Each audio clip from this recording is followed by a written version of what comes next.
तपाईँ कति वर्ष हुनुभयो अरे? अहिले त 80 वर्षमा लाग्छ। 80 लाग्नुभयो। तपाईँलाई कस्तो लाग्छ आफ्नो जीवन फर्केर हेर्दा? कहाँबाट यो कम्युनिस्ट आन्दोलनतिर जोडिनुभयो, अनि साहित्य कला यो दर्शन लगायतका क्षेत्रमा पनि योगदान गर्नुभयो र पार्टीकै नेतृत्व गर्नुभयो। अहिले जहाँ हुनुहुन्छ त्यहाँबाट हेर्दा जीवन कस्तो देखिन्छ? आफ्नै जीवन फर्केर हेर्दा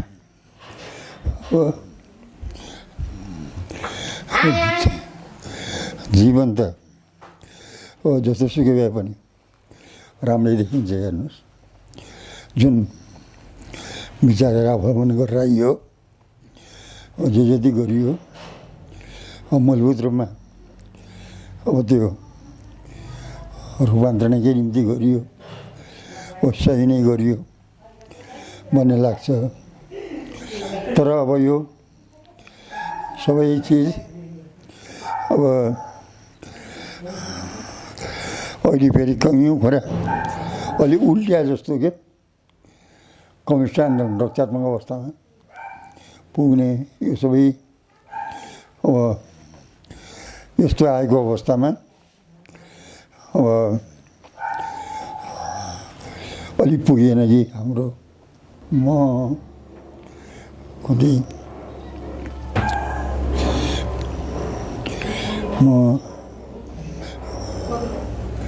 18 वर्ष, म चाहिँ 3 सालको हो। 21 सालमा म पार्टीमा जोडिएँ। कसले जोड्यो तपाईँलाई? सङ्गठित सुरुमा कसले गर्यो? हजुर, कसले सङ्गठित गर्यो सुरुमा? म पार्टीमा आएको दाङमा हो। ए विद्यार्थी जीवनमा पढ्दाखेरि त्यही विद्यार्थी जीवनमा चाहिँ नि विद्यार्थी साथीहरू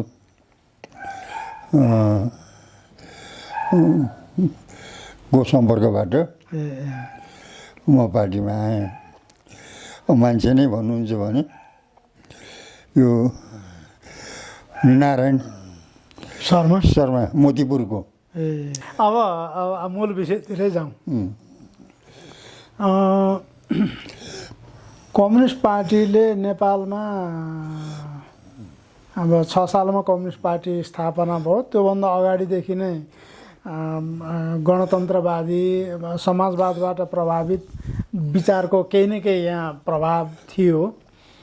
त्यसरी हेर्दा यो 70-75 वर्षको, 76 वर्षको, 80 वर्ष जस्तो यो इतिहासमा नेपालमा कम्युनिस्टहरूले निर्माण गरेको वैचारिक धाराहरूको प्रवृत्ति, त्यो उनीहरूले समाजलाई कस्तो वैचारिक बाटोतिर डोर्याउन खोजेका थिए, त्यसमा कसको के भूमिका थियो भन्ने त्यो एङ्गलबाट बौद्धिक विमर्शमा कम्युनिस्टहरूको रोल, यो बाटोबाट अलिकति तपाईँको समीक्षा। अब सुरुकै कुरा गर्दाखेरि कमरेड पुष्पलाल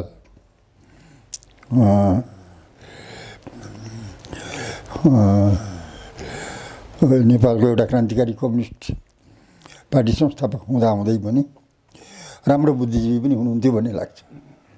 यो कुरा सत्य हो, किनभने उहाँले लेखेका विभिन्न रचनाहरू जुन उपलब्ध छन् तिनमा तात्कालिक राजनीतिक दृष्टिकोण, कार्यदिशा मात्रै अभिव्यक्त भएको छैन। उहाँको एउटा सूक्ष्म बौद्धिक दृष्टि पनि त्यहाँ सन्निहित रहेको छ भन्ने लाग्छ। त्यस कारणले पुरानो उहाँ बौद्धिकै हो। त्यसपछिको कुरा गर्दा हेर्नुहोस्, तेस्रो महाधिवेशनमा आउँदाखेरि जति पनि लिडरहरू छन्, अब नाम चलेका लिडरहरू त जम्मै बौद्धिकै छन्। हेर्नुहोस्, रायमाझीदेखि लिएर तुलसीलालजीहरू, मनमोहन अधिकारीजी, अब लगायतका चाहिँ नेता डिपी अधिकारी, सबै चाहिँ बौद्धिक टाइपको छन् है, प्रायः छ भन्नुहोस्। अब तर फेरि एउटा बौद्धिकता भन्दाखेरि पनि अब कस्तो हुँदो रहेछ भन्नुहुन्छ भने वर्ग समाजमा त बौद्धिकताको चरित्र पनि वर्गीय हुन्छ। अब भन्नुहोस् के अरे यो आङ्गिक बुद्धिजीवी भनेर अर्ग्यानिक बुद्धिजीवी हजुर अर्ग्यानिक बुद्धिजीवी अर्ग्यानिक बुद्धिजीवी भनेर भन्ने खालको कुराहरू जुन आइरहेको हुन्छ निरपेक्षमा होइन, तर पार्टीमा काम गर्ने बुद्धिजीवीहरू प्रायः मार्क्सवादी बुद्धिजीवी नै हुनुहुन्थ्यो भन्ने लाग्छ। अब त्यहीँबाट विचलन सुरु भयो, बिग्रियो, त्यो अलग कुरा भयो, जहिलेसँग काम गरे अलग कुरा भयो। र यतापट्टिको भाँडमा आउँदाखेरि मोहन विक्रमजी पनि राम्रै बुद्धिजीवी हो, निर्मला लामाजी विचित्रको बुद्धिजीवी हो, एकदम चाहिँ सरल खालको मान्छे, फेरि बौद्धिकता फेरि राम्रै भएको मान्छे हो भन्दाखेरि नेताहरू। झलनाथजी पनि बुद्धिजीवी नै हो उतापट्टिको भन्नुपर्दाखेरि, यस्ता बुद्धिजीवीहरू त रहे नै। अब मोदनाथजी नै भनौँ, अब बुद्धिजीवीहरू सबै कम्युनिस्ट आन्दोलनमा, अब फेरि बुद्धिजीवी भन्ने परिभाषा कसरी गर्ने त्यो पनि अप्ठ्यारो छ। हेर्नुहोस्, बुद्धिजीवी भन्दाखेरि एउटा जीवनयापनको बाटो जसले बुद्धि विवेकलाई बनाएको छ त्यो बुद्धिजीवी हो, अर्कै भयो, यो एउटा परिभाषा भयो। तर त्यो परिभाषाभित्र बुद्धिजीवीहरूले अटाउँदैन होला, होइन? देश जनताको निम्ति, मुक्तिको निम्ति आफ्नो बौद्धिक क्षमता प्रदर्शन गर्ने, प्रस्तुत गर्ने व्यक्तित्वहरू पनि बौद्धिक व्यक्तित्वभित्र पर्छन्। अब यसरी हेर्दा भन्दाखेरि अब बुद्धिजीवीहरू राम्रै भएकै हो हेर्नुहोस्, तर के भइदियो भन्नुहुन्छ भनेदेखि त्यो बुद्धिजीवी पनि एउटा वर्गीय ढङ्गले अगाडि बढ्दो रहेछ। अब कम्युनिस्ट आन्दोलनमा, चाहे विश्व कम्युनिस्ट आन्दोलनकै कुरा गरौँ, चाहे नेपाली कम्युनिस्ट आन्दोलनकै कुरा गरौँ, अब कैयौँ राम्रा पक्ष छन् हेर्नुहोस्। अब कैयौँ चाहिँ नि के छन् भनेदेखि नराम्रा पक्ष छन्। खास गरिकन पछिल्लो समय आउँदाखेरि अब जुन यो संसद नै सबै थोक हो भन्ने ढङ्गले आउने काम भयो। र पछिल्लो समयमा आउँदाखेरि भन्नुहोस् अरू चाहिँ पार्टीहरू जुन एउटा आफूलाई प्रजातन्त्रवादीहरू भन्छन्, नेपाली कङ्ग्रेस भनौँ, उनीहरू र कम्युनिस्टहरूको बिचमा खास गरेर राजनीतिक कार्यदिशाको हिसाबले भन्ने हो भने केही फरकै छैन हेर्नुहोस्। र त्यो यतापट्टि गइसकेपछि एउटा राजनीतिक कार्यदिशा संसदवादमा उहाँहरू जानुभयो। अब जस्तो भन्नुहोस्, संसदको उपयोग गर्नुहुन्न भन्ने कुरा होइन, संसद उपयोग गर्न सकिन्छ, कहिलेकाहीँ बहिष्कार गर्न पनि सकिन्छ, त्यो आफ्नो ठाउँमा चल्दैछ भन्नुहोस्। सरकारमा पनि कहिलेकाहीँ विशिष्ट अवस्थामा अन्तरिम सरकारहरूमा त्यहाँ काम गर्नको लागि जान पनि सकिन्छ। तर के हो भन्नुहुन्छ भने सम्पूर्ण सबै थोक छोडेर पुरानो राज्य सत्ता, पुरानो संसदीय व्यवस्था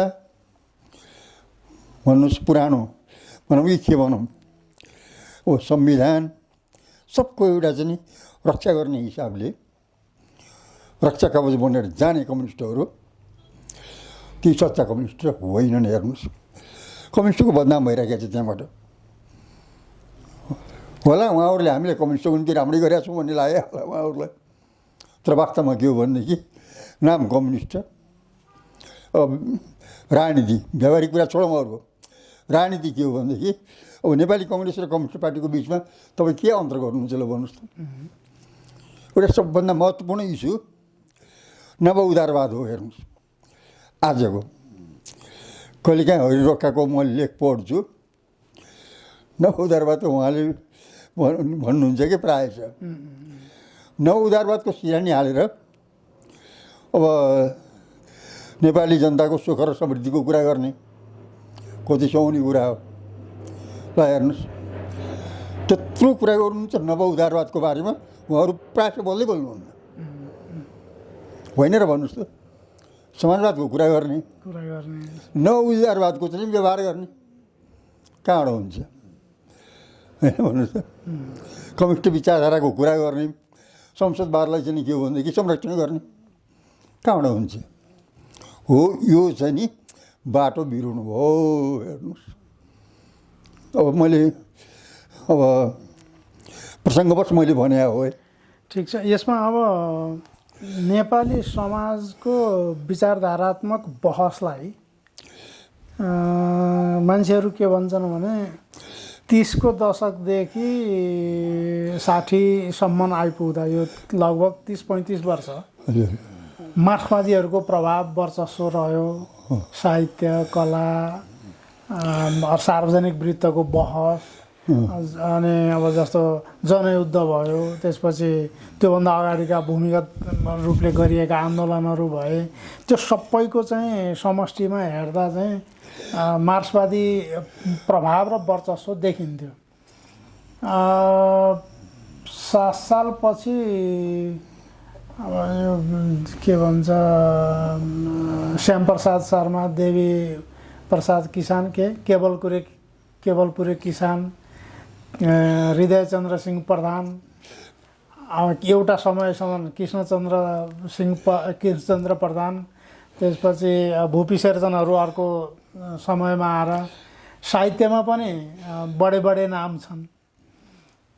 को कति टिके, को कता पुगे, त्यो नि एउटा अर्को विश्लेषणको कुरा होला। तर 6 सालदेखिको हेऱ्यो भने नेपालको यो सृजनात्मक बहसमा मान्छेहरूको विचारधारा निर्माण गरिदिने अथवा मान्छेहरूलाई चाहिँ यो ठिक हो, यो बेठिक हो भनेर जाँच्न सिकाउने जुन वैचारिक पाटो हो, त्यसमा कम्युनिस्टहरूको, मार्क्सवादीहरूको एकदमै राम्रो प्रभाव देखिन्छ। त्यसले नै होला नि त त्यो 62-63मा माओवादी जनयुद्ध पनि अरू पनि मिसिएर गणतन्त्रसम्म जाने, त्यो सबै कुरा पुरानो परम्परालाई भत्काउने कुरामा चाहिँ त एउटा महत्त्वपूर्ण काम त गर्यो। अहिले त्यही पङ्क्ति नवउदारवादको बाटो हिँडेर समाजवादमा जाने भनेको छ।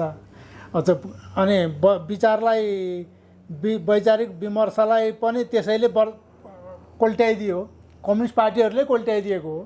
त्यो एकदम व्यक्तिको नाममा जाँदा प्रचण्डले गरे होलान्, बाबुरामले कति गरे, झलनाथले कति गरे, मदन भण्डारी, केपी ओलीहरूले गरे, उनीहरूले माथिबाट गरे।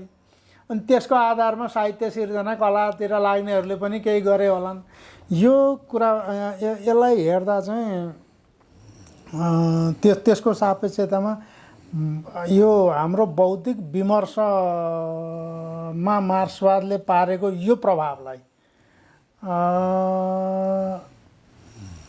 व्यक्तिको भूमिका पनि अलिअलि हेर्नै पर्यो, होइन? व्यक्तिको भूमिका नि हेर्नु पर्यो। अर्को चाहिँ त्यसले समाजलाई कता डोर्यायो, त्यस समाजको संस्कृति निर्माणमा कतातिर पुर्यायो भनेर हेर्नुपर्ने होला। यो समग्रतामा तपाईँ कसरी हेर्नुहुन्छ यसलाई चाहिँ? यसलाई अलि बृहत्तर ढङ्गले कुरा गरौँ। अब यहाँले जुन प्रसङ्ग र पृष्ठभूमिको कुरा गर्नुभयो, 30को दशकदेखि 60को सम्ममा बौद्धिक क्षेत्रमा, विचारधारात्मक क्षेत्रमा कम्युनिस्टहरूको राम्रो प्रभाव थियो। 7 साल यता पनि त्यस्तो थियो भन्ने जुन यहाँले भन्नुभयो त्यो ठिक छ, त्यो साँचो कुरा हो। त्यसलाई सकारात्मक रूपमै लिने कुराहरू भयो। अब ठ्याक्कै अब मैले भने बुद्धि, अब पछिल्लो कालमा बुद्धिजीवी भनेर र बौद्धिक कस्तो भयो भन्दाखेरि अब पार्टीसँग त जोडी नै हाल्ने भयो। हेर्नु, जति कुरा गरे पनि जोडी नै हाल्छ, जोडिहाल्छ। र बौद्धिकताको सीमा के जुन मार्क्सवादले यो भन्दै आएको छ, अथवा मार्क्सवादले माओवाद पनि जोडौँ न, यो भन्दै आएको छ नि, हो त्यो आधारलाई अब छोड्ने काम हो कि हो के अरे मार्क्सवादको पनि सृजनात्मक विकास गर्नुपर्छ। सम्बन्धित देशमा मौलिक ढङ्गले त्यसको कार्यान्वयन हुन्छ। अब जोडसूत्रवादी ढङ्गले यान्त्रिक ढङ्गले हुँदैन, यो सत्य छ। तर जोडसूत्रवादको विरोध गर्ने नाममा फेरि अनुभववाद पनि त आउनुहुन्न। हेर्नुहोस् है, यो बहस होको विषय हो। हेर्नुहोस् है, अनुभववाद र जोडसूत्रवाद। अब मार्क्सवादी भाषामा भन्नुपर्दा अब यो बहस अब अलि राम्रै तरिकाले हुन जरुरी थियो। यो बहस अलिक कमजोर पऱ्यो जस्तो लाग्छ। हेर्नुहोस्, अरू कुरा सुन्नुहोस्, अनुभववाद भने के भने हो, जोडसूत्रवाद भने के भने हो। एउटा चिन्तन पद्धति हो। ज्ञान सिद्धान्तको क्षेत्रमा, चिन्तनको क्षेत्रमा मौलिकता, सृजनशीलतालाई मान्यो, स्वीकार्यो, सबैले स्वीकार्ने कुरा हुन्छ। अब क्रान्तिकारीहरू अब सिद्धान्तलाई पक्रेका छौँ भन्दै जोडसूत्रवादमा पस्ने खतरा पनि हुन्छ। हेर्नुहोस् है, अब अर्कोतिर सृजनात्मक ढङ्गले मार्क्सवादको विकास गर्छौँ भन्दै अनुभववादतिर पस्ने खतरा पनि हुन्छ। यी दुई खतराका विरुद्ध लडेर कसरी एउटा मार्क्सवादलाई उठाउने हो भन्ने समस्या अहिलेको गम्भीर समस्या हो भन्ने लाग्छ। अब अर्को पाटोतिरबाट हेरौँ न त। नेपालको बौद्धिक विमर्शको परम्पराका मुख्य प्रवृत्तिहरू के हुन्? नेपालमा भइरहेका बौद्धिक विमर्शको जस्तो उदारवादीहरू भनौँ न, बिपी कोइरालाको नेतृत्वमा एउटा शाखा भयो विमर्शको, पुष्पलालले निर्माण गरेको अर्को शाखा भयो, पछि त्यसमा उपशाखाहरू पनि बन्दै गए, मूल प्रवृत्ति एउटै समातेर पनि। यो ढङ्गले अरू अब राजावादीहरूका पनि थिए। यसलाई सपोर्ट गर्ने दार्शनिक अवधारणाहरू र विमर्शको यो प्रकृतिलाई कसरी हेर्नुभएको छ नेपालमा? त्यो बौद्धिक विमर्शको प्रवृत्तिहरू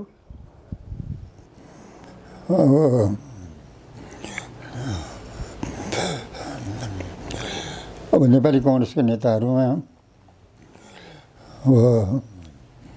बिपीको भूमिका त छ नै आफ्नो ठाउँमा। अब प्रजातान्त्रिक समाजवाद भन्ने जुन अन्तर्राष्ट्रिय समाजवादी आन्दोलन थियो, त्यसको त अब बिपी नै प्रवर्तक। अब तीक्ष्ण पनि सबै राम्रै हो बिपीजीको। तर मलाई कता के लाग्छ भने साहित्यमा उहाँले त्यतिका पुस्तक लेख्नुभयो होइन भन्नुहोस् त। त राजनीतिमा दुइटा गतिला पुस्तक लेख्नुपर्ने थियो भन्ने मलाई लाग्छ। छैन, त्यो छैन होइन भन्नुहोस् त। साहित्यमा चाहिँ एउटा ट्रेनै ल्याउनु भयो उहाँको बिपीको, मान्नुपर्छ। यद्यपि त्यो ट्रेन हामीले सही हो भनेर भन्दैनौँ, कुरा पनि हुँदैन। नेपालमा चाहिँ नि नेपाली साहित्यमा अब एउटा भन्नुहोस् प्राइडवाद भन्नुहोस् न, त्यहाँभन्दा अगाडि को छ र भन्नु त कोही छ जस्तो लाग्यो मलाई। बिपी नै हो। अब आधुनिकतावाद भन्नुभयो छ त्यसलाई राम्रो शब्द भन्ने हो नि। आधुनिकतावाद, यो फ्राइडवाद र अस्तित्ववाद जुन अन्तर्राष्ट्रिय जगतमा पनि हो, नेपालमा पनि ती दुईटाको प्रयोगमा बिपीको राम्रो हो। साहित्यमा के अरे राजनीतिमा भन्नुपर्दा प्रजातान्त्रिक समाजवाद राम्रो हो र कमसेकम देश र जनताको निम्ति काम गर्नुपर्छ भन्ने सोच पनि हो। र कतिपय भन्नुहोस् नेपालको त्यो बेलाको अवस्थामा अब अलिकति अगाडितिर लैजानु पर्दा शासक प्रशासकहरूमा पनि खास गरिकन भारतकै थियो नि त, सर्वस्व सम्पूर्ण चिजहरू भारतकै थियो। यहाँको मन्त्री परिषदमा क्याबिनेटको बैठक बस्दाखेरि भारतको सचिव आएर बस्ने प्रचलन थियो नि। राजदूतै बस्ने, राजदूतै आएर बस्ने। त्यो प्रचलन त हटाए नि ल भन्नुहोस् त। त्यो सम्भवतः बिपी महेन्द्रको पनि योगदान होला त्यसमा।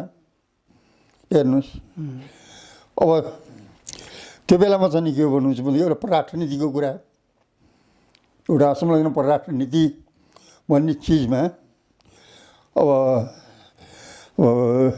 कमसेकम जस्तोसुकै भए पनि आफ्नो स्वार्थकै निम्ति भए पनि आयो नि त त्यो ठिकै हो जस्तो लाग्ने हेर्नुहोस्।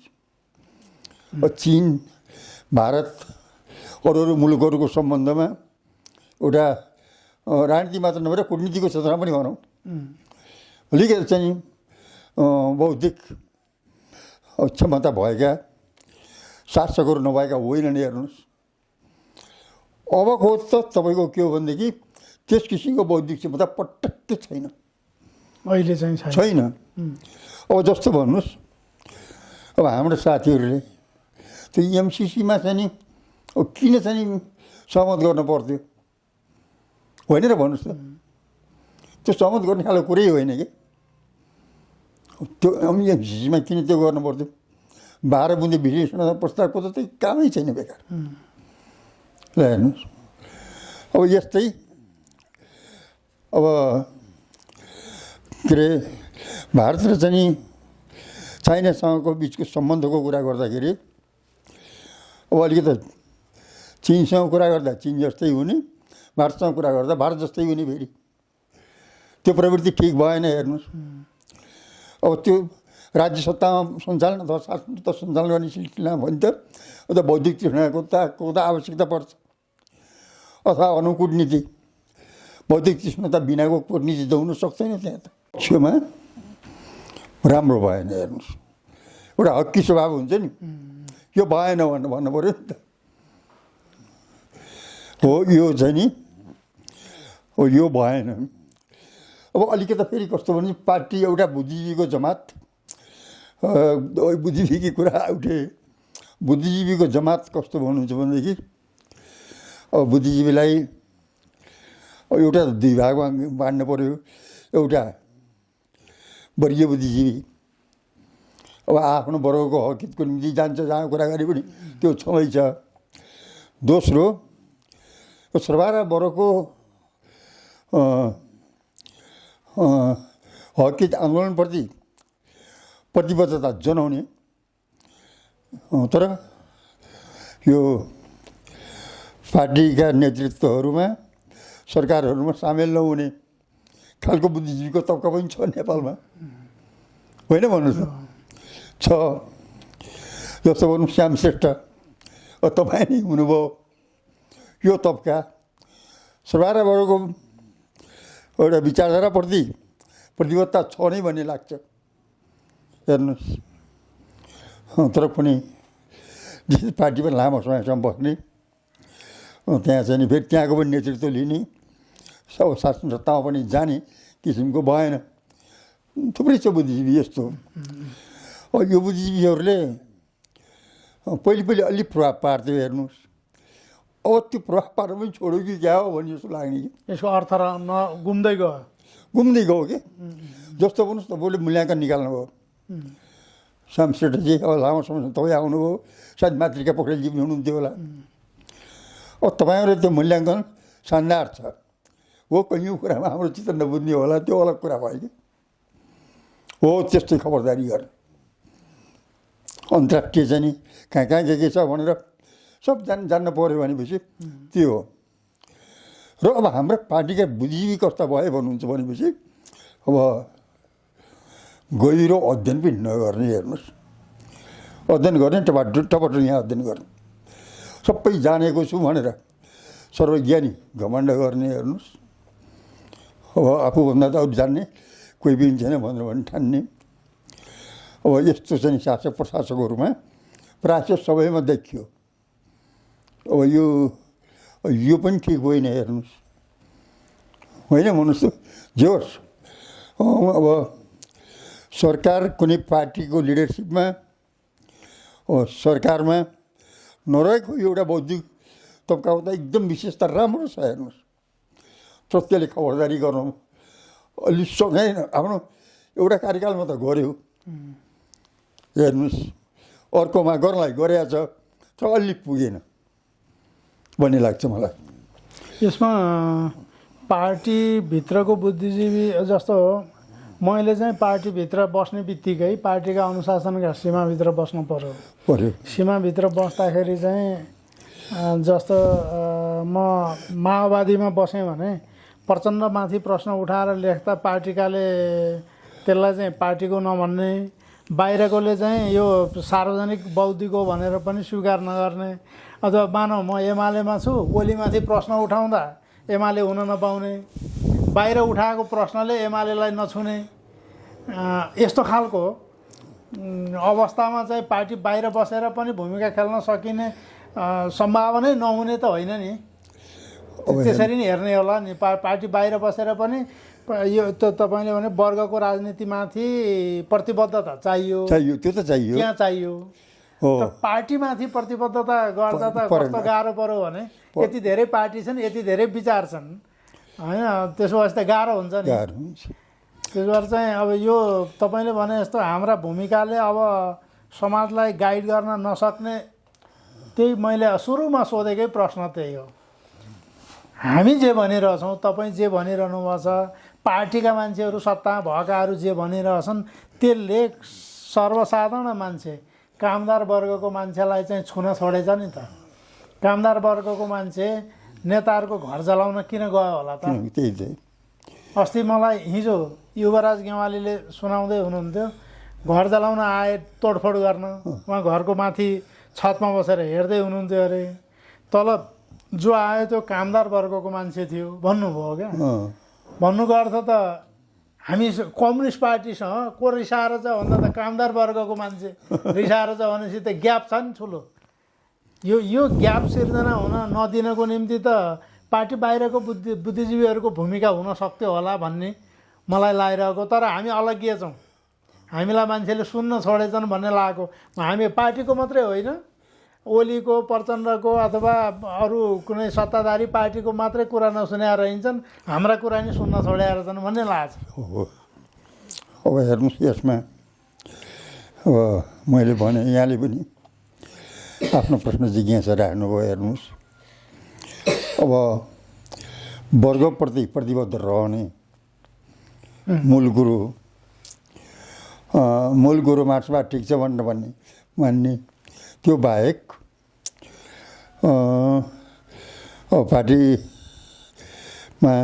अथवा सरकारमा आबद्ध नहुने खालको बुद्धिजीवीले पनि ठुलै भूमिका खेल्न सक्छ भन्ने लाग्छ। हेर्नुहोस्, अब अहिले चाहिँ कस्तो देखियो भन्नुहुन्छ भने तपाईँहरूले चलाउने गरेको अब मूल्याङ्कन जस्तै पत्रिका चाहियो के? फेरि चाहियो क्या। अहिले आवश्यकता त्यो रह्यो। हुन त अब सामाजिक सञ्जालमा अलिकति प्रविधिको प्रगति भएको हुनाले त्यसले कति सक्छ त्यो अलग कुरा हो, होइन भन्नुहोस् त। तैपनि एउटा मासिकले त चल्छ त गजबसँग। सामाजिक सञ्जाललाई निषेध गर्ने भन्ने खोज्या होइन भन्नुहोस् त। अब प्रविधिलाई निषेध गर्न भन्न खोज्या होइन।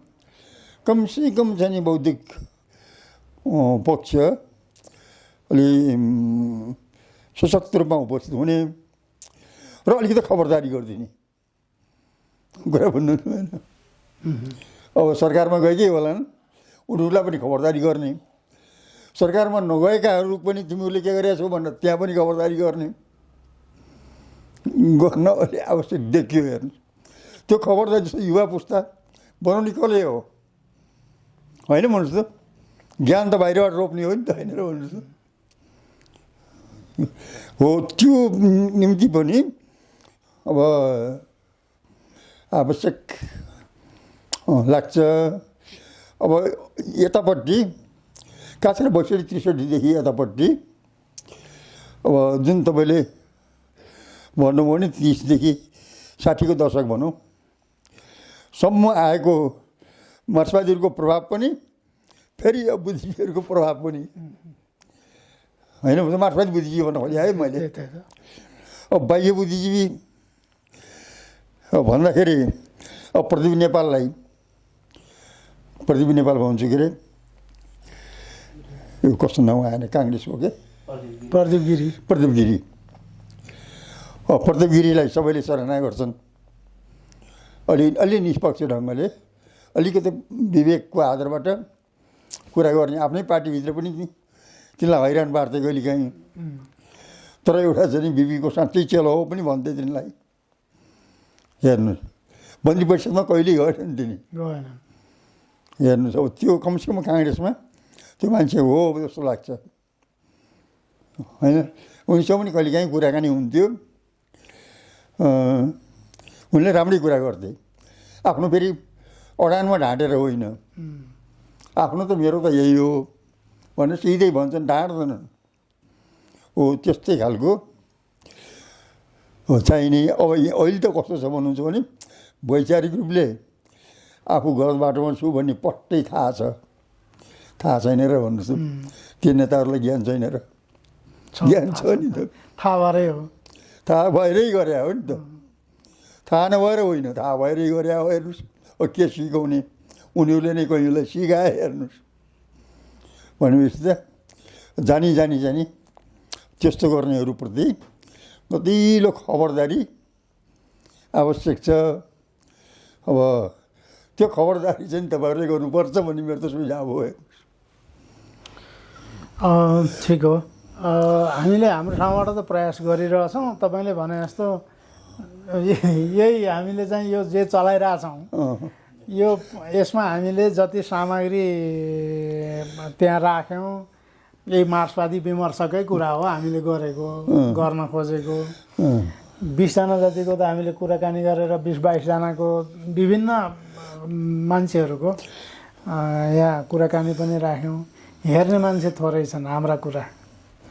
हाम्रो त्यो यही प्रश्न मैले एमाले र माओवादी लगायतकाहरूलाई पोहोर त्यो प्रश्न गरेर एउटा सानो भिडियो बनायो है, 20 मिनट जतिको होला। त्यो 2000ले पनि हेरेका छैनन्। भनेपछि पार्टीकाहरूले चाहिँ यो त हाम्रा विरोधी, हाम्रो कुरो काट्छ भन्ने तिनले नै निषेध गर्ने होइन। बाहिरकाले चाहिँ यो पार्टीको होइन, पार्टीको चाहिन्छ भनेर पार्टीतिर हेर्ने गर्दाखेरि त हामी चाहिँ जुन ढङ्गले बहस गरिरहेछौँ त्यो धेरै मान्छेहरूले रुचाइरहेको बुझाएको छैन। मैले अलिअलि कहिले कहिले यो सामूहिक राजनीतिक घटनाबारे चाहिँ कसैलाई गाली गरेर लेख्यो भने प्रचण्डलाई गाली गऱ्यो, ओलीलाई गाली गऱ्यो भने त्यो चाहिँ पढ्छन् होइन, त्यो चाहिँ पढ्छन्। त्यसले कति सिकाउँछ थाहा छैन। तर गम्भीर विषयमा त्यति धेरै ध्यानाकर्षण गराउन सकिएको छैन। म अब तपाईँलाई एउटा अर्को पाटोतिर लान्छु। तपाईँले हिमाली दर्शन जुन लेख्नुभयो त्यसमा जोडेर अर्को ढङ्गले नेपाली दर्शन भन्ने केही छ? नेपाली दर्शन जसले नेपालको मान्छेहरूको सभ्यता संस्कृति, यसका मान्छेहरूको चिन्तन प्रणाली, यसलाई मात्रै व्यक्त गर्ने कुनै दार्शनिक अवधारणा छ? यो त नेपाली दर्शन हो भन्न मिल्ने?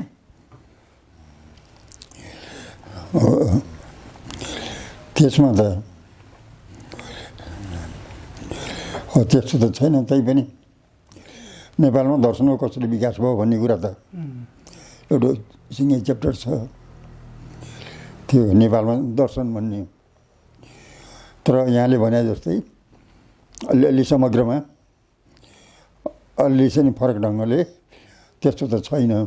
अब जीवन दर्शन त छ, फेरि यहाँ अब विभिन्न जाति छ, संस्कृति छ, परम्परा छ, मान्छेहरूको आफ्ना जीवन दर्शनहरू छन् होइन। जन्म मृत्युदेखि लिएर विभिन्न घटनाक्रमलाई हेर्ने पनि धारणा अवधारणाहरू त मान्छेले त्यो त हरेक सभ्यतासँग छँदैछ, सानो होस् ठुलो होस् सबैसँग छ।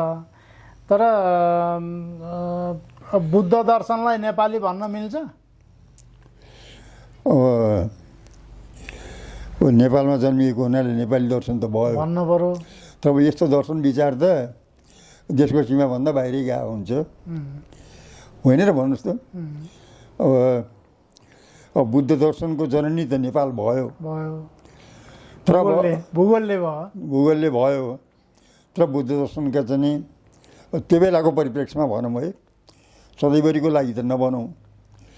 अब त्यो बेलाको परिप्रेक्ष्यमा त समाजलाई त पुरै प्रभाव पार्यो हो नि त बुद्ध दर्शनले त, भन्नुहोस् त। अब बौद्ध दर्शन भन्न पऱ्यो। अब बौद्ध दर्शन अब भन्दा चाहिँ भारतमा त अब शासकहरूले ठ्याक्कै चाहिँ राजकीय अशोक भन्नुहोस् न, त्यत्रो साम्राज्यको स्थापना गर्ने अशोकले राज्यको धर्म बौद्ध धर्म भयो। हेर्नुहोस् होइन भन्नुहोस् त लडाइँ लडेर गर्ने साम्राज्य मान्छे बनाए लास्टमा त फेरि अब नलड्ने भनेर भन्यो अब त्यो अब अहिले त चाहिँ नि सायद सबैभन्दा सङ्ख्याको दृष्टिकोणले त बढी मान्ने त बौद्ध धर्म नै होला हुन त धर्म र दर्शन भन्ने अलि फरक पऱ्यो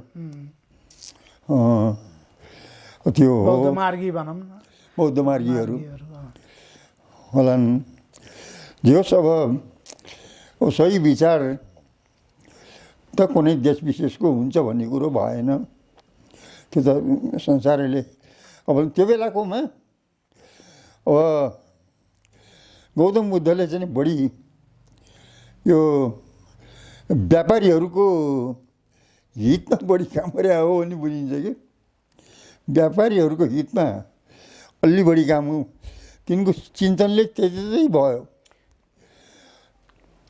लडेपछि व्यापार बिग्रने होइन भन्नुहोस् त अब शान्ति भनेर उनले भने तर यहाँ त के गर्छन् भन्नुहुन्छ भनेदेखि लड्नसम्म लड्ने अनि त्यहाँबाट फेरि बुद्ध भनेर भन्ने एउटा त्यो विचित्र नेपालको अर्को विचित्र के हो भनेर भन्नुहुन्छ भनेदेखि सब हिन्दूवादी भनेर भन्ने इन्डिया पनि सबै अझ बढी इन्डिया अब हिन्दूले को दर्शनै के हो भन्नुहुन्छ भने हतियार उठाउने दर्शन हो हिन्दू दर्शन होइन र भन्नुहोस् त हिन्दू दर्शन त हतियार उठाउने दर्शन हो जसको चाहिँ आदर्शलाई गीतामा छ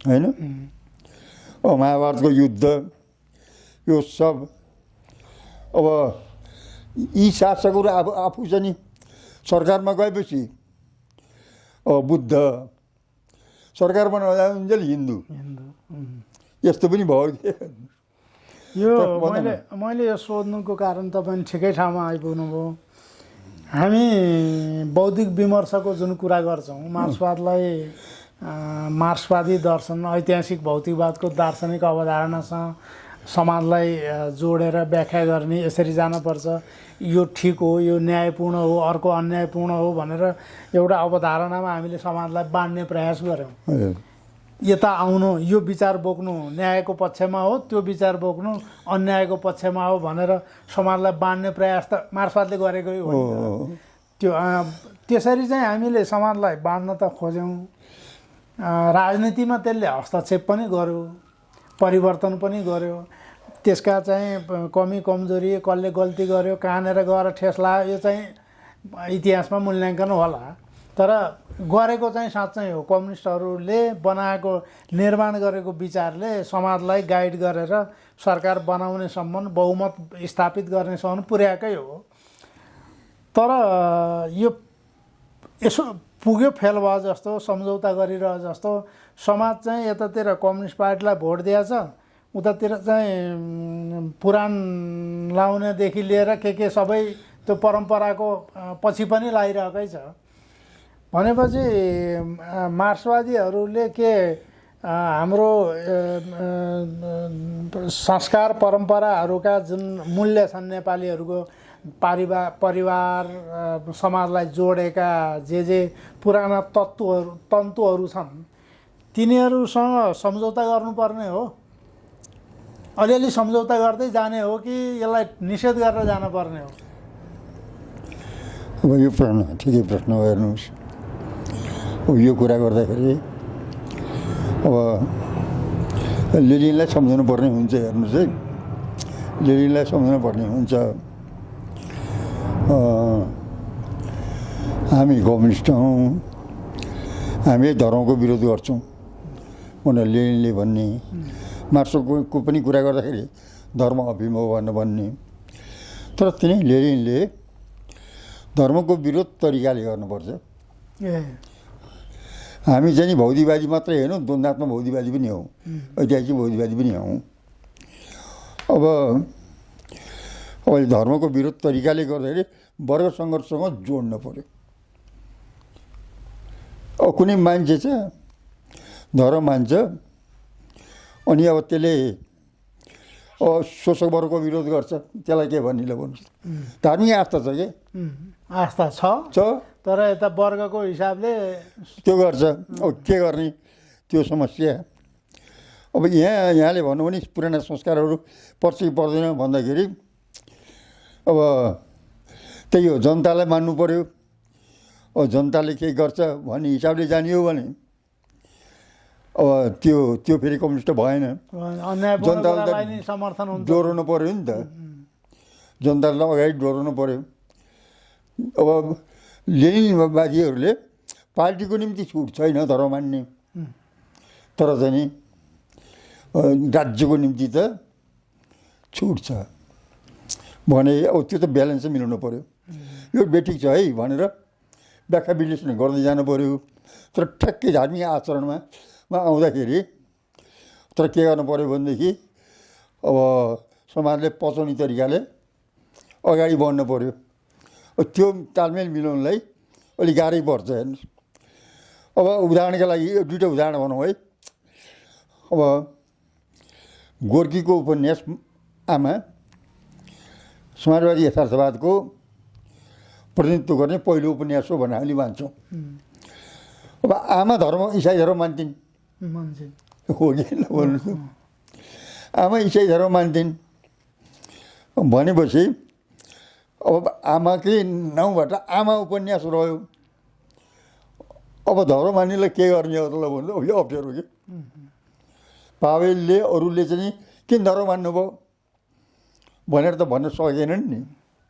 धर्म माने पनि शोषक फटाए त्यो बेलाका चाहिँ पुँजीपतिहरूका विरुद्ध आमा कसरी लडिन्, पार्टीलाई चाहिँ एउटा एकदम सहयोग गरिन्, अग्रपन्थीमा उभिन्। त्यस कारणले यसलाई वर्ग सङ्घर्षको कोशीमा हेर्नुपर्छ भन्ने त्यो हो। हेर्नुहोस्, एकदम समाजभन्दा अगाडि हुनु पऱ्यो, पछि त हुनु भएन।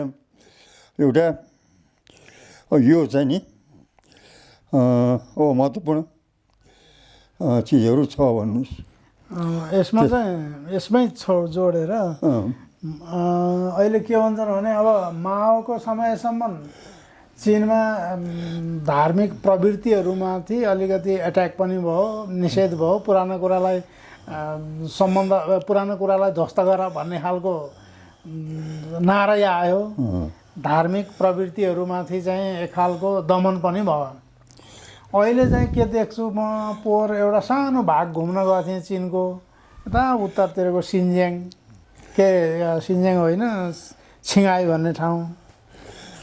अनि त्यहाँ जाँदा मुस्लिमका नि विभिन्न हाँगा, त्यसपछि एक ठाउँ गएको 7वटा कि 8वटा सात धर्म रोड भन्ने रहेछ क्या।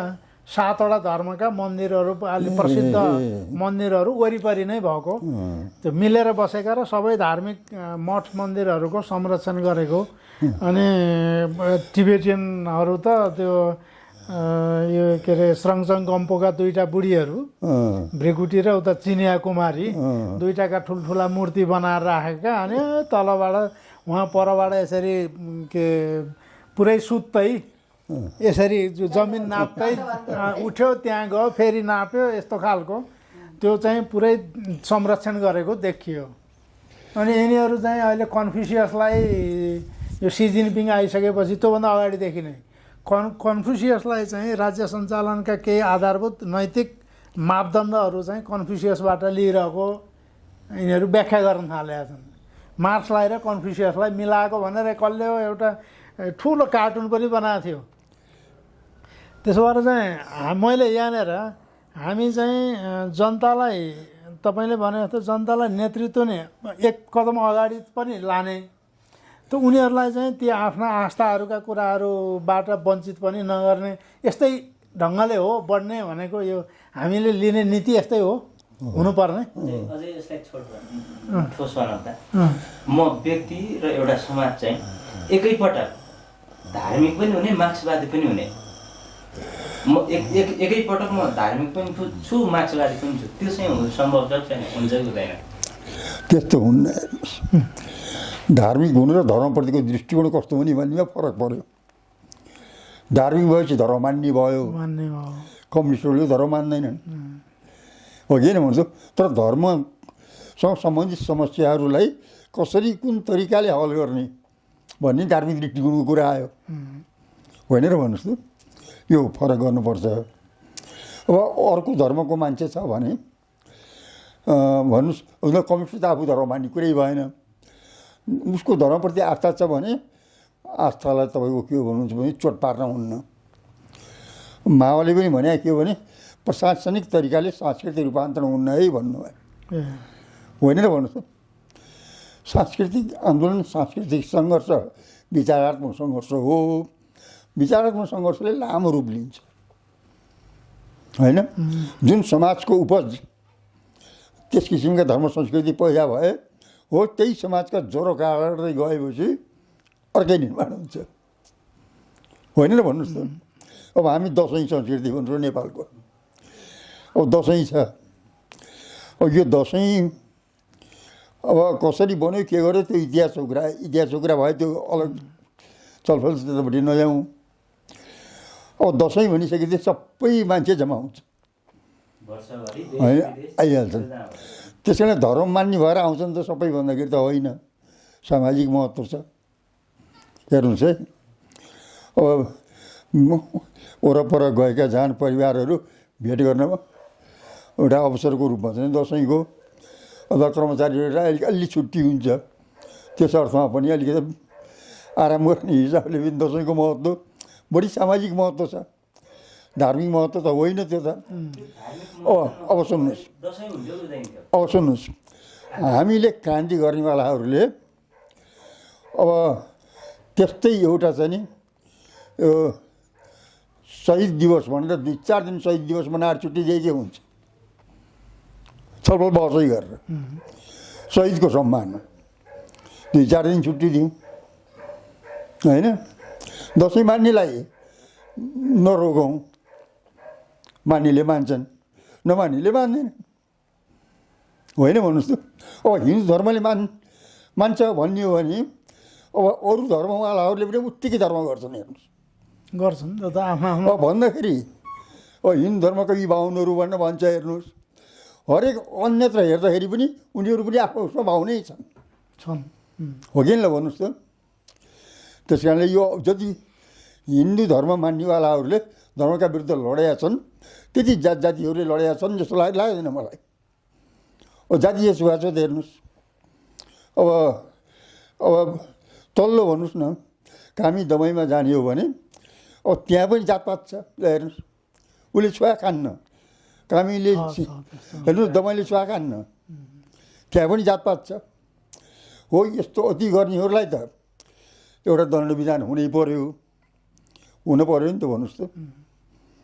हो, यो त दण्ड विधान हुनैपर्छ। तर के भन्नुहुन्छ नि फेरि अब समाजलाई स्वीकार्य बनाउनु पर्यो, छलफल बहस गर्नु पर्यो क्या। ल तँ यो मान भन्नुभन्दा पनि आखिर मान्छे नै हो यो, यसले के बिगारेछ र, होइन भन्नुहोस् त। इतिहास भन्नु पर्यो, हामी खस हौँ, हामीले जनै लगाएको थिएनौँ, यहीँ पछि चाहिँ नि भारतबाट चाहिँ नि आएका बाहुनहरूले चाहिँ नि जनै लगाइदिए, सबै खसलाई जनै लगाइदिएनन्, होइन भन्नुहोस् त। मतवाली खस पनि रहे, ल हेर्नुहोस्, यो त साँचो इतिहास हो नि त। अब यस्तै तरिकाले भनौँ, म एउटा उदाहरण भने यस्तै तरिकाले प्रवचन हुने, गोष्ठी हुने, सम्मान गर्ने, यो कुरा गर्दा पनि त्यो उत्तिकै लौ भन्न भएन, तरिका मिलाएर त्यस किसिमको सांस्कृतिक रूपान्तरणको बाटो दीर्घकालीन भए पनि स्टेप त सुरु गर्नु पऱ्यो नि त। हो, त्यो हाम्रो हुन सकेन। अब के अरे सरकारमा गइसकेपछि अब के गर्नुपर्ने मन्त्रीहरूका के सुनिन्छ, हेर्नुहोस्, कसैले के अब प्रधानजीको हो कि होइन, मैले बुझाएको कुरो आयो, ल हेर्नुहोस्, हो जस्तो त मलाई लाग्दैन, होइन भन्नुहोस् त। अब केही थाहा थिएन, ल पूजा गर भनेर भन्यो, त्यहीँ भइदिइरहेछ, अब के गर, त्यो पनि हुनसक्छ, के हो त्यो। अब त्यहाँ गएपछि त्यस्तै हुन्छ, कुरो त त्यही हो। आफूले रूपान्तरण गर्ने भन्दा पनि उनीहरूले रूपान्तरण गर्ने, हेर्नुहोस्। हो त्यस्ता अब हाम्रो ओलीजीमा पनि त्यस्ता थुप्रै देखा पर्छन्, धार्मिक चिज अब त्यही हो। अब यी सबै चिजमा एउटा रूपान्तरण गर्नको निम्ति अब यो कुन हो त भनेर हुन्छ। यो आन्दोलन भने एक्लै व्यक्तिगत रूपमा त गाह्रो पर्छ हेर्नु, सामूहिक रूपमा यो सांस्कृतिक आन्दोलन त सामूहिक रूपमा चल्नुपर्छ। गलत विचारहरू छन् भने पनि तिनको धर्मको मामिलामा है, जातपात धर्मको मामिलामा दण्ड लगाएर हुन्न। हेर्नुहोस्, अलिकति परिवर्तन गरेर इत्यादि गरेर जानुपर्छ। प्रशासनिक दण्ड लगाएछन् गलत हुन्छ। अब चाइनिजहरूमा पनि पश्चिमी बेल्टतिर तपाईँले मुसलमानको कुरा गर्नुभयो नि, अब पश्चिमी बेल्टतिर त मुसलमानै राज्य छन् नि त, त्यहाँ केही राज्य नभनौँ, त्यो स्वायत्त प्रदेशहरू होइन भन्नुहोस् त। यस्तो ख्याल गर्नुपर्छ। अब तपाईँ कति वर्ष हुनुभयो अरे? अहिले त 80 वर्ष 80 लाग्नुभयो। तपाईँलाई कस्तो लाग्छ आफ्नो जीवन फर्केर हेर्दा? कहाँबाट यो कम्युनिस्ट आन्दोलनतिर जोडिनु हो, अनि साहित्य कला यो दर्शन लगायतका क्षेत्रमा पनि योगदान गर्नुभयो र पार्टीकै नेतृत्व गर्नुभयो। अहिले जहाँ हुनुहुन्छ त्यहाँबाट हेर्दा जीवन कस्तो देखिन्छ? आफ्नै जीवन फर्केर हेर्दा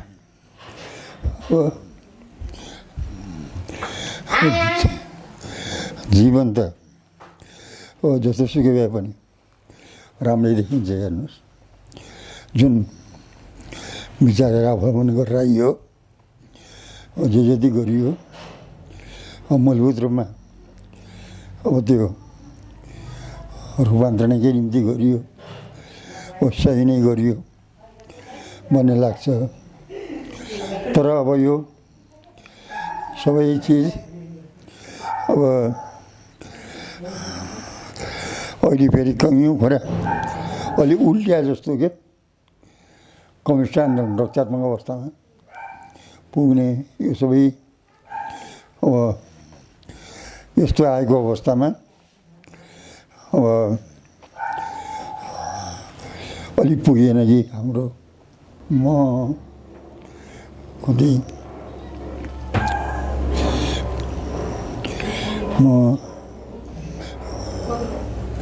18 वर्ष, म चाहिँ 3 सालको हो। 21 सालमा म पार्टीमा जोडिएँ। कसले जोड्यो हो तपाईँलाई? सङ्गठित सुरुमा कसले गर्यो? हजुर, कसले सङ्गठित गर्यो सुरुमा? म पार्टीमा आएको दाङमा हो। ए विद्यार्थी जीवनमा पढ्दाखेरि त्यही विद्यार्थी जीवनमा चाहिँ नि विद्यार्थी साथीहरू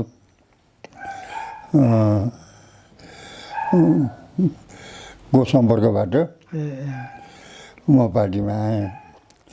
मान्छे नै भन्नुहुन्छ भने यो नारायण शर्मा मोतीपुरको मोतीपुरी हो। अहिले उनी कसै आत्महत्या गरे भन्ने सुन्ने हो, थाहा पाउनु आएन तपाईँले? के हो, भर्खरै आएको थिएँ, आएको पनि थिएँ। उनले चाहिँ मसित एप्लिकेसन चैतमा 21 सालको चैतमा एप्लिकेसन ल्यायो उनी पार्टीमा। हेर्नु, त्यति बेला चाहिँ एकीकृत थियो पार्टी नेकपा। त्यो बेला करिब एकीकृत नै थियो। अब त्यही तेस्रो महाधिवेशन पछि रायमाझीलाई कारवाही गरेर रायमाझीहरूको अलग्गै बनाएको थिए। अरू त सबै एउटै हो। तुलसीलाल नेतृत्वमा यो यति 21 सालदेखि अहिलेसम्म 81 भनेपछि 60-61 वर्षको इतिहास भयो। तपाईँले नेतृत्व गरेको अथवा तपाईँले विचारले के भन्छ प्रशिक्षित गरेको शक्ति एकफेर देशव्यापी रूपमा चाहिँ विस्तारित भयो, त्यत्रो चाहिँ जनयुद्ध भयो, त्यतिका मान्छेहरू लाम लाए, मरे, मारिए, अनि त्यही शक्ति आएर चाहिँ राज्य सञ्चालन गर्ने ठाउँसम्म पुग्यो।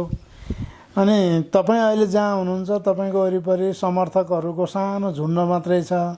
तपाईँले आफूलाई चाहिँ एकदम मैले क्रान्तिको मार्क्सवादको पक्षमा ठिक विचार लिएको छु भन्ने तपाईँलाई लाग्ने, तर त्यो कमन मान्छेले वर्किङ क्लासको सामान्य मान्छेले मोहन वैद्य चाहिँ ठिक हुन् त्यता लाग्छु भनेर वरिपरि तपाईँहरूको वरिपरि नआउने कहाँनिरबाट के चुक भयो होला त? यो तपाईँको कमजोरी कति न्यारेटिभ स्थापित गर्ने अरूले गरेको न्यारेटिभले चाहिँ यी राम्रा विचारहरूलाई सेपमुनि पारेको झारले खाइदिएको अथवा यसलाई कसरी हेर्ने? अब हेर्नुहोस्, यो राम्रोसँग मूल्याङ्कन गर्नुपर्ने विषय त हो। अब कस्तो हुँदो रहेछ भन्नुहुन्छ भने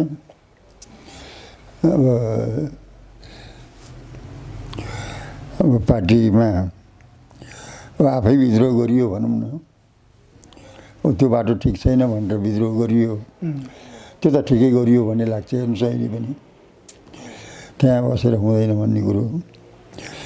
तर अलि अब अगाडि बढाउने कसरी भन्दाखेरि अब कतिपय समस्याहरू हुन्छन् भन्नुहोस्, अब तिनको फेस गर्न अलिक गाह्रो हुँदो रहेछ। एउटा त मानिसहरूको पङ्क्ति अलिक किन हो भन्नुहोस्, सत्ता सरकारतिर अलि बढी झुकाउ भयो, शक्तितिर झुक्ने, त्यतापट्टि झुक्यो। अब हाम्रै जनयुद्धका भन्नुहुन्छ भने पनि असाध्यै दुःख पाएका साथीहरू के असाध्यै दुःख पाए सबैले। अब आन्दोलनबाट बाहिर निस्कियो। अब आर्थिक समस्या, आफ्नै आर्थिक समस्या, पारिवारिक आर्थिक समस्या पनि अब कसरी हल गर्ने भन्दाखेरि अब यतापट्टि लाएर भन्दा त सरकारीपट्टि त्यतैपट्टि गएपछि हल हुन्छ भन्ने मानसिकता भयो कि त्यो बेलामा, त्यो जस्तो लाग्छ। अब त्यो बेलामा चाहिँ नि अब पार्टीले कार्यकर्ताहरूका समस्या हेरेर समाधान गर्न सक्ने स्थिति पनि होइन हेर्नुहोस्। अब फेरि आर्थिक समस्याको हल गरेर मात्रै ठगिने भन्ने कुरो पनि त्यो पनि होइन। त्यस कारणले चाहिँ नि एउटा त्यो भयो हेर्नुहोस्। दोस्रो अलिकति अब आन्दोलन अलिकति सशक्त पारेर जाउँ भन्दा पनि अब आन्दोलन त्यत्तिकै त उठ्दैन हेर्नुहोस्। अब सामान्य जनसङ्घर्षमा मान्छेको ध्यान जान्न। अब त्यत्रो जनयुद्ध गरेर त्यत्रो हाइटमा पुगे आन्दोलन भर्खर आँखाले देखाएको छ। सामान्य जुलुस इत्यादि कसैले टेर पुछरी लाउँ अहिले भन्नुहोस् त, अहिले पनि मान्छेलाई आन्दोलन गर्न गाह्रो छ। जेन्जीको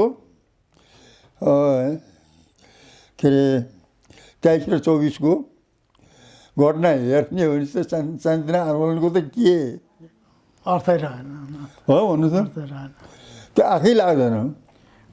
अब त्यसो भए हुनाले अब आन्दोलन अगाडि बढाउने दौरानमा पनि अब अलिक राम्रो तरिकाले सोचेर कार्य दिशालाई अलिकति ठिक ढङ्गले अगाडि बढाएर अब एउटा नयाँ ढङ्गले चाहिँ नि अगाडि बढ्नुपर्छ भन्ने नै देखिन्छ हेर्नुहोस्। अब यो सबै मामिलामा छोटोमा भन्नुपर्दा अब हामी अलग भइसकेपछि अब यस्तो स्थितिको सबै आकलन गरेर कसरी अगाडि बढिन्छ भन्नेमा हाम्रो कमजोरी नै रह्यो भन्नुहोस्, कमजोरी नै रह्यो। अब पहिले पनि अब पार्टीमा त्यो भएर जाँदाखेरि पनि त्यहाँ पनि कन्ट्रोल गर्न सकिएन। एकदम प्रयत्न त गरिरह्यो, कन्ट्रोल गर्न सकिएन। यतापट्टि पनि चाहिँ नि त्यो परिस्थिति यस्तो आइपऱ्यो कि त्यो ठ्याक्कै कन्ट्रोल गर्न सकिएन। अनि अब एकता गर्नु पऱ्यो, क्रान्तिकारी छरिएकालाई एकता गर्नु पऱ्यो भनेर अब त्यो प्रयासमा पनि हामी लामो समयदेखि छौँ हेर्नुहोस्। मोहनजीहरूबाट अलगिएको मसाल समूहसँग हामीले 2 पटक एकता गरिसकेका छौँ। अब त्यहीँ विप्लवजीहरूसँग सँगै हामी अलग भयौँ। अब तुरुन्तै गर्नु पऱ्यो भनेर त्यस्तो गर्नुभयो। त्यो अहिले हतियार उठाउने बेला भए छैन भन्दा मान्नु भएन। हेर्नुहोस् अब के गर्ने, आखिर फेरि अब तिनमुदी सहमति गरेर शान्तिपूर्णमा गइहाल्नुभयो उहाँ। अब त्यहाँबाट फुटेर आएको एउटा पक्ष त छ। धर्मेन्द्र पनि आउनुभएको थियो, उहाँ फेरि के मिलेर जानुभयो। अब यो सानसानो जुन ग्रुप समुदाय छन्, अब यसमा कोही राम्रा पनि छन्। अब यस्ता खालका साथीहरूलाई अलिकति मिलाएर अलिकति नयाँ आन्दोलनको सृष्टि त गर्नै पर्ने हुन्छ। तर यसमा हाम्रो पुगिराखेको छैन भन्नुहोस्। छोटोमा भन्दा के हो भन्नुहुन्छ भने हाम्रा कमजोरी रहे भनौँ। अब अर्कोतिरबाट यो साहित्यिक क्षेत्रबाट तपाईँलाई अहिले जे अनुभव हुन्छ, तपाईँहरूका जे कमजोरी रहे, यो जेनजी पुस्ता आन्दोलनभित्र पनि एउटा प्रगतिशील पङ्क्ति छ, उसलाई केही सुझाव छ त्यो पङ्क्तिलाई? होइन, हामीले प्रगतिशील छ भने त मानेकै छौँ नि त। तपाईँहरूको अनुभवबाट होइन, अब उहाँहरूले त बुझ्नु पऱ्यो, अध्ययन गर्नु पऱ्यो। उहाँहरूले अब झन् अध्ययन गर्ने पुस्ता छ, एउटा दृष्टिकोण बनाउनु पऱ्यो। दुनियाँलाई बुझ्ने र बदल्ने विश्व दृष्टिकोण के हो हेर्नुहोस् न। त्यत्रो आन्दोलन गऱ्यौँ भन्यो, के आन्दोलन भयो? संसद विघटन त्यति मात्रै त हो। संसद विघटन त ओलीजीले नै गरे हो हिजो। अहिले आएर चाहिँ नि फेरि त्यही संसदको निर्वाचन गरेर उनी आउने, त्यो त ठुलो त आन्दोलन त भएन त। आन्दोलन त भयो। अब त्यो गर्ने युवाहरूलाई धन्यवादै छ। तर आखिर के भयो त भन्नुहोस् त? निष्कर्षमा पुर्याउन जानेनन् भन्नु पऱ्यो। हो, त्यस कारणले के भनेदेखि अब अहिले जस्तो भन्नुहोस् न, पुराना चाहिँ सब बदमास त्यो प्रचार छ कि अब त्यो त गलत हो। हेर्नुहोस्, अब पुराना सही पनि हुन्छन्, गलत पनि हुन्छन्, नयाँ पनि सही पनि हुन्छ, गलत पनि हुन्छ। अब नेतृत्वमा छ नि माओसम्म आउँदाखेरि विकसित भएको के पुरानो पुस्ता, प्रौढ पुस्ता र युवा पुस्ताको समायोजन गर्ने भन्ने हो। अब त्यसमा स्वतः के हो भने युवा पुस्ता बढी भइहाल्छ। हेर्नुहोस्, अब त्यो हो। तर कुरा के भयो भन्नुहुन्छ भने अब शोषण अन्याय अत्याचार भइरहेको छ। अब नयाँ युवाहरू अलिकति बगिएका छन्, त्यो साँचो हो। हेर्नुहोस्, अब त्यो कुरो त हामीले बिस्तारै भन्दै जानुपर्छ। रूपान्तरण त के रूपान्तरण गर्नुभयो त होइन र भन्नुहोस् त? सिमन्द्रबारमा आगो लगाएर रूपान्तरण हुन्छ? त्यो त हाम्रो पनि सम्पत्ति हो नि त, त्यो त होइन र भन्नुहोस् त? उनीहरू आफैको पनि होइन, त्यो त भएन नि त तरिका भन्दाखेरि। त्यहाँ गलत त युवाहरूको त्यो इन्टेन्सन होइन, आन्दोलनकारीहरूको। तर त्यहाँ घुसपैठिया भयो। सतर्क रहनुपर्छ। अब जस्तो भन्नुहोस् न, त्यत्रो आन्दोलन गरिराखेको छ। अब त्यहाँ जाँदाखेरि के अरे सुशीलाजी प्रधानमन्त्री हुनुहुन्छ। अब त्यहाँ बोलाइएछ भन्नु, रक्षा बमको अलिकति कुराहरू आएको छ। बोलाइसकेपछि अनि दुर्गा प्रसाद पनि तपाईँहरूको स्टेक होल्डर हो, उहाँसँग पनि सल्लाह गर्नुहोस्। राष्ट्रसभा पनि स्टेक होल्डर हो, उहाँहरूसँग पनि सल्लाह गर्नुहोस् भनेर किन कसरी भने त्यो कुरो? रक्षाले त विरोध गरिन्। त्यो राम्रै रहेछन् जस्तो लाग्यो उनीहरूले कसरी चाहिँ दिने होइन र भन्नुहोस् त? हो, यो चिजहरू अब सुदन गुरुङको कुरा आउँछ, के भन्छन् दिनले। हेर्नुहोस्, अब यो नेता त्यत्रो आन्दोलन भयो, नेता दिनुलाई दिन सकेनन्। सरकारमा एउटा पनि छैन जेनजीलाई भन्नुहोस् त। अब के आन्दोलन हो त्यो? यस्तै प्रश्न छन् के? त्यस कारणले नभए युवाहरूले अलिकति सचेत हुनुपर्छ देशप्रति, जनताप्रति, दुनियाँ बुझ्ने र बदल्ने प्रति, तल्लो वर्गको जनताप्रति एउटा प्रतिबद्ध भएर चाहिँ जानुपर्छ भन्ने कुरो त अध्ययन गर्नुपर्छ। निश्चित रूपमा अध्ययन गर्छन् भन्नुहोस्। अब सबै त्यस्तै हुन्छ भनेर त नबनाउँ त्यो कुरा। अब युवाहरूलाई अलिकति भड्काएर आफ्नो स्वार्थपूर्ति गर्ने केही तत्त्व होलान्, त्यो सधैँभरि सफल हुन्छ भन्ने कुरो पनि होइन त्यो। यही हो। लामै हो क्या।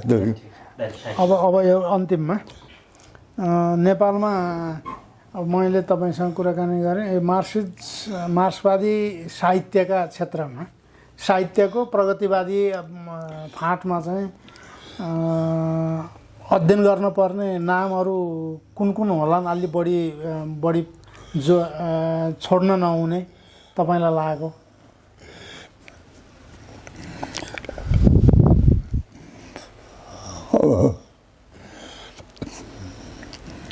अब त्यो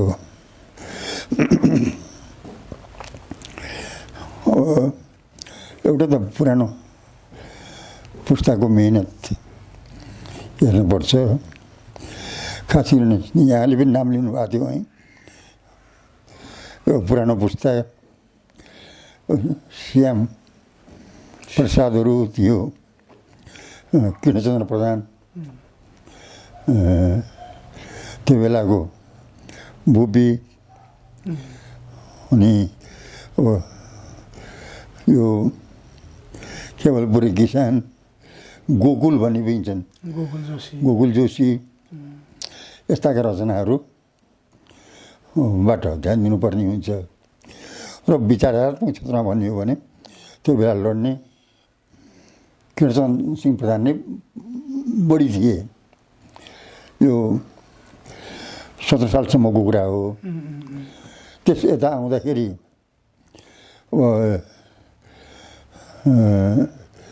साहित्यमा, नेपाली साहित्यमा त बढी आधुनिकतावादको नाममा, प्रयोगवादको नाममा फ्राइडवाद र अस्तित्ववाद नै आयो। त्यसका विरुद्ध सशक्त कलम चलाउनेमा एक नम्बरको गोविन्द भट्ट नै हुन्। उनका रचनाहरू पढ्न लायक छन्। त्यसपछि तपाईँको चाहिँ आनन्द भट्टका पनि कतिपय रचनाहरू अलि सम्झौतावादी हुन्छन् उनका। तैपनि के भने उनी पनि हुन्। अनि त्यसपछि मदन प्रसिद्ध र खास गरिकन पुष्पलाल श्रेष्ठको यो तेस्रो सम्मेलन भयो नि 25 सालमा, समीक्षा नेपाली हो। त्यही बेलामा 1-2 वर्षपछि एउटा सांस्कृतिक दस्तावेज निक्लिएको छ। यहाँहरूले हेरिसक्नु भएको होला त्यो सांस्कृतिक दस्तावेज। त्यो सांस्कृतिक दस्तावेज नेपाली साहित्यको सुरुदेखि नै पुरै मूल्याङ्कन गरेर चाहिँ राम्रो तरिकाले लेखिएको छ। त्यो नेपाली साहित्य, कला, संस्कृतिको निम्ति एउटा साँच्चीको दिशाबोध त्यसले गरेको छ भन्ने लाग्छ। त्यो बेला हामी चाहिँ चौथो महाधिवेशनमा भए पनि अब पर्सनल्ली भन्नुपर्दा मैले त धेरै सिकेँ त्योबाट हेर्नुहोस्, त्यो दस्तावेजबाट। त्यो एकदम राम्रो चाहिँ दस्तावेज हो। अब यस्तै ढङ्गले चाहिँ अगाडि बढ्दै गयो। यो बिचमा अलिकति बहस चले, वेदना र सङ्कल्पका बिचको जुन एउटा बहस चल्यो त्यो पनि ध्यान दिने योग्य छ। हेर्नुहोस्, अनि अर्को उत्साह पत्रिका निकालिसकेपछि हाम्रो खगेन्द्र शङ्कुलाजीहरू, आनन्ददेवजीहरूको बहस चल्यो। त्यो बेलाको पिरियड पनि स्वतन्त्रता र प्रतिबद्धताको विषयमा लामो बहस चल्यो भन्नुहोस्। उहाँहरूले पत्रिका निकाल्नुभयो, मलाई नै समीक्षा गर्न दिनुभयो, सम्पादकीय ल समीक्षा लेख भनेर। म पनि भूमिगत म हेर्नुहोस्, भूमिगतै भयो भने म पनि जोडिएँ त्यहाँ। थुप्रै साथीहरू जोडिया छ। अब यो बिचमा चाहिँ नि सङ्ग्रहालयले राम्रै गरे हो, खगेन्द्र सङ्ग्रहालयले पनि। पछि अलिकति उहाँको भएन। हेर्नुहोस्, खगेन्द्र सङ्ग्रहालयजीको राम्रै गरे हो। अब पछिल्लो कालमा आउँदाखेरि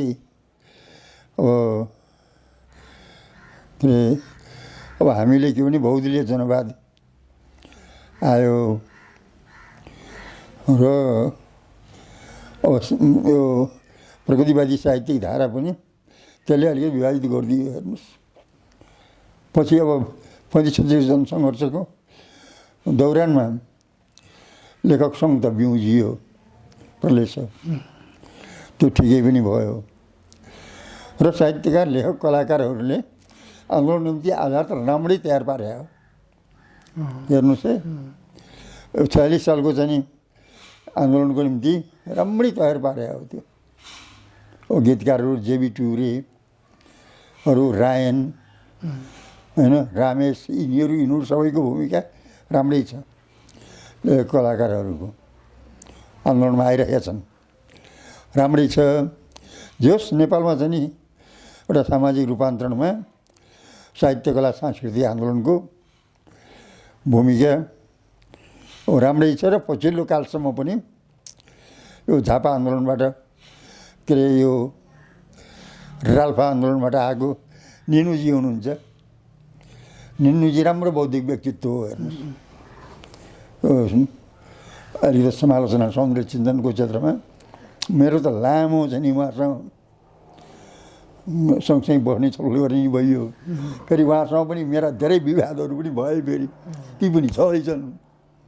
तर भए पनि के हो भनेदेखि यो साहित्यकला संस्कृतिप्रति सांस्कृतिक आन्दोलनप्रति यो सांस्कृतिक आन्दोलनको धारप्रति सौन्दर्य चिन्तनप्रति विशेष चासो लेखनमा चाहिँ राम्रो व्यक्तित्वको रूपमा अब अहिले निनु चापागाईजी हो उहाँको चाहिँ नि राम्रै भयो पछि अब कविता इत्यादिहरू सबै लेख्दाखेरि जनयुद्धकालमा त थुप्रै थुप्रै लेखिए हेर्नुहोस् होइन अब लेखे अब पछि पनि प्रतिभाहरू पनि आए भन्नुहोस् अब कविताको क्षेत्रमा हिजो भुपी भनिन्थ्यो पछि विमल निभा आए पछिल्लो कालमा अब के अरे यो इच्छुकको राम्रो भूमिका रह्यो र यो प्रक्रियामा जनयुद्धको प्रक्रियासम्म चाहिँ आउँदाखेरि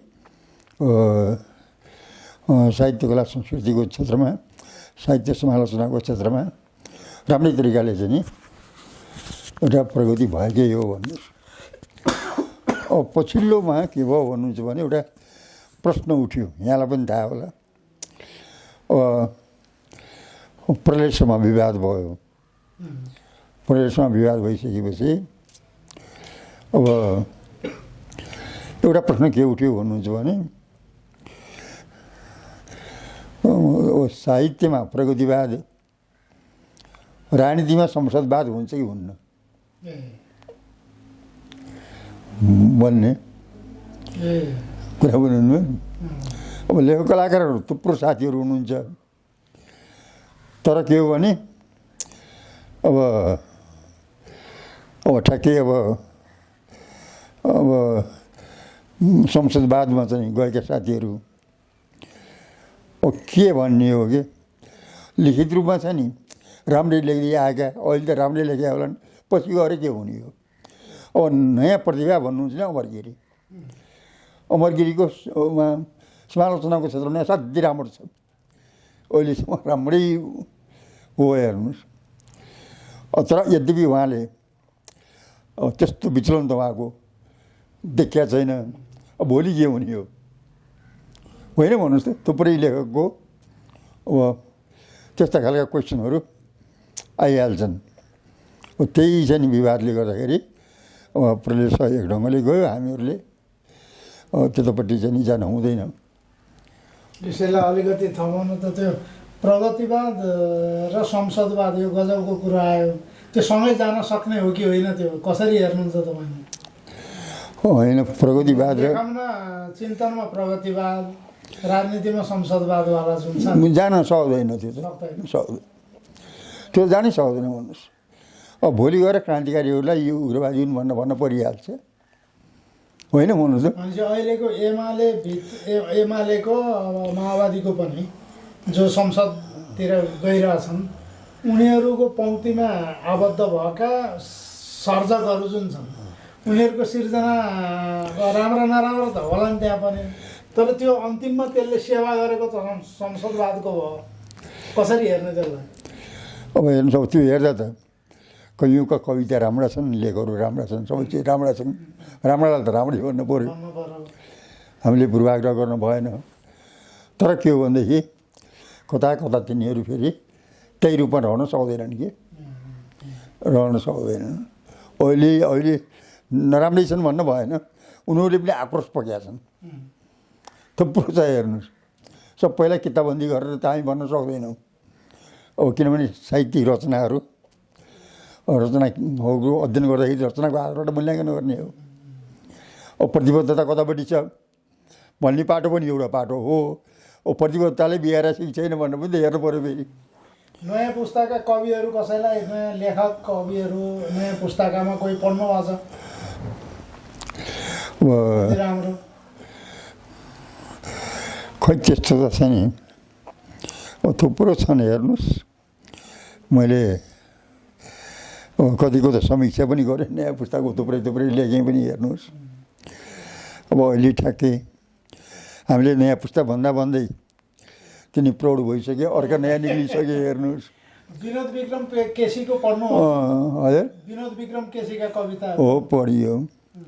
उनीहरूको पढेँ। राजबहादुर केसी, त्यो विमल निवाद प्रसिद्ध नै भइहाले।